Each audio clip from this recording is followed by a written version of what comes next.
domingo da Quaresma é o domingo da Transfiguração.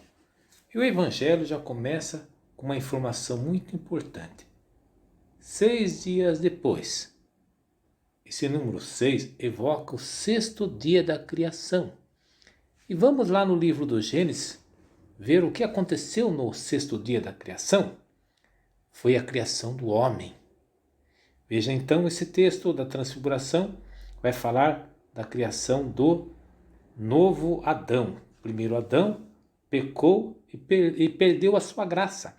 Agora o novo Adão, que é Jesus, toma a carne do velho Adão e vai a transfigurá-la.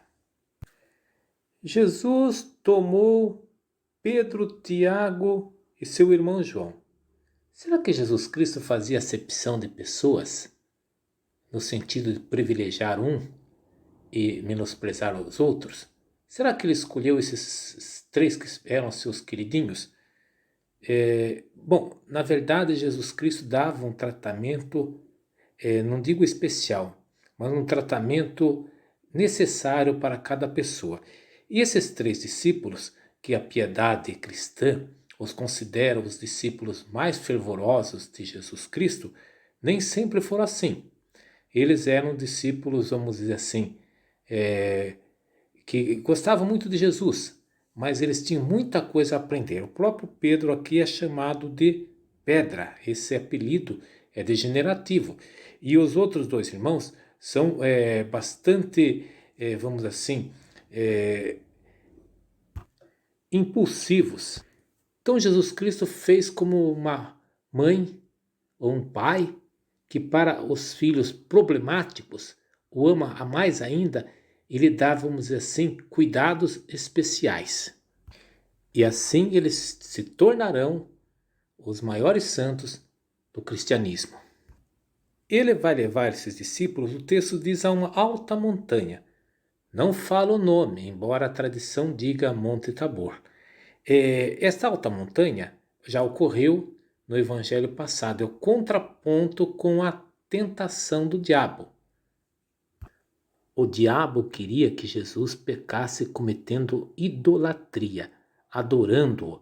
Agora Jesus vai nos mostrar que ele é que vai ser adorado por toda a humanidade. A aparição de Moisés e Elias é importante porque eles representam a escritura sagrada do judaísmo. Moisés a lei, Elias o profeta. Mostrando assim que Jesus é o cumprimento de toda a escritura sagrada. Diante desta visão beatífica, São Pedro então toma a palavra. Ele começa até bem, porque ele começa assim: Senhor, como é belo estarmos aqui. No original é kalos, kalos é belo. A tradução diz é bom, mas é melhor colocar belo, porque daí nós vamos voltar lá no Gênesis novamente e vamos ver que lá, quando Deus terminou a sua obra da criação, no sexto dia, ele vai dizer, ele viu que tudo era belo. Então aqui no caso vai reafirmar que em Jesus vai ocorrer uma nova criação. O mundo corrompido pelo pecado vai se transfigurar pela divindade e santidade de Jesus. Mas depois ele desanda tudo e fala uma grande asneira. Note só o que ele fala.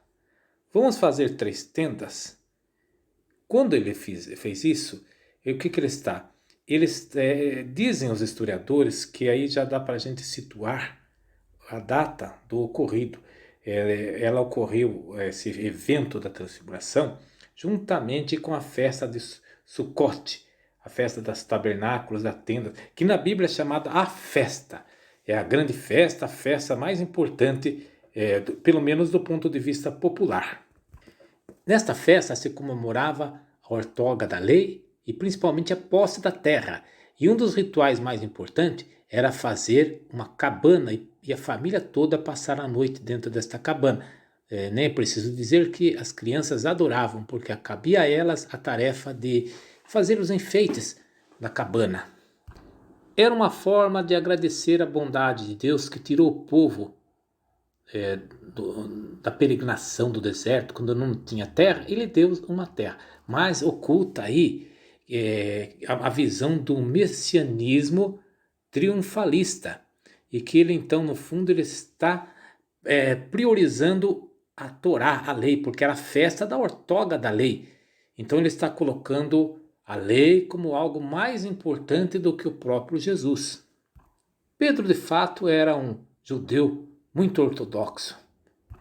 Mas as coisas pioram ainda mais quando ele diz assim: vamos fazer 3 tendas, uma para ti, outra para Moisés e outra para Elias. Note que em que posição ele colocou Moisés? No centro. Você sabe que é assim até hoje no pódio na Olimpíada, né? Quem ganha o primeiro a medalha de ouro ocupa a posição central. Ele deu a posição mais importante para Moisés e não para Jesus. Então ele vê em Jesus um mero cumpridor da lei e vê a figura de Moisés como a mais importante de todas. Mais uma vez, o messianismo baseado no cumprimento da lei, das normas, coisa que não correspondia ao que Jesus estava trazendo com o seu evangelho. Mal ele acabou de falar essa besteira tão grande, dizem que uma nuvem os cobriu.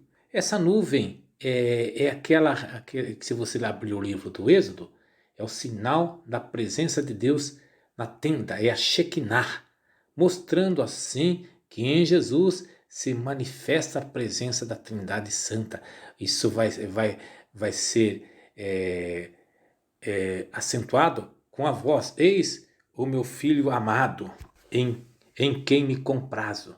Então veja só, ali está a manifestação da Trindade Santa entre Pai, Filho e Espírito Santo.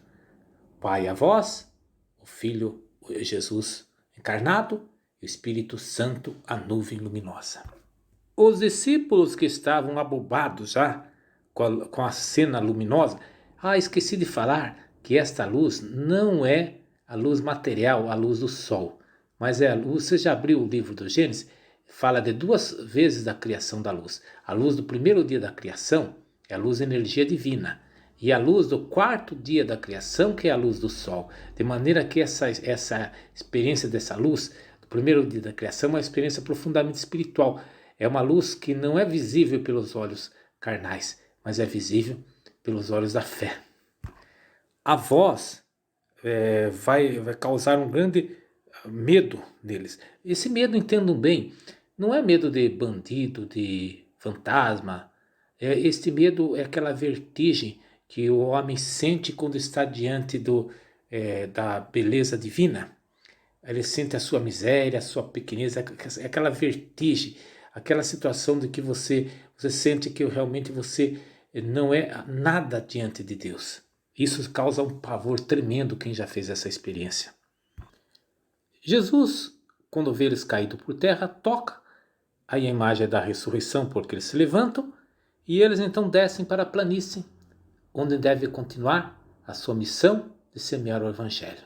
Amém.